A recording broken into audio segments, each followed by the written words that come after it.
নবীজির ৫টি পছন্দের খাবার এবং তার উপকার ও গুণ সম্পর্কে আজকে আমরা বিস্তারিত জানব। তাই একটি লাইক, একটি সাবস্ক্রাইব করে আমাদের পাশে থাকুন। ১. তামার মানে খেজুর।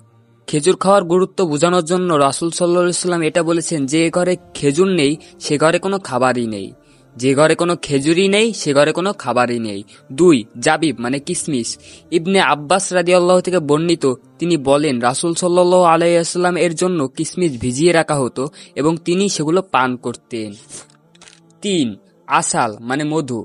ডায়রিয়া হলে হালকা গরম পানির সাথে মধু মিশিয়ে খেলে উপকার পাওয়া যাবে। বুখারী শরীফের আরেকটি হাদিসে রাসূল সাল্লাল্লাহু আলাইহি ওয়াসাল্লাম বলেছেন, মধু হলো উত্তম ওষুধ। ৪. হালিব মানে দুধ। দুধের উপকারিতা অনেক। ভালো ঘুম হয়, হাড় মজবুত, ত্বক সুন্দর করা সহ উপকারিতার ফিরিস্তি অনেক বড়। ৫. শরীদ মানে গোশত।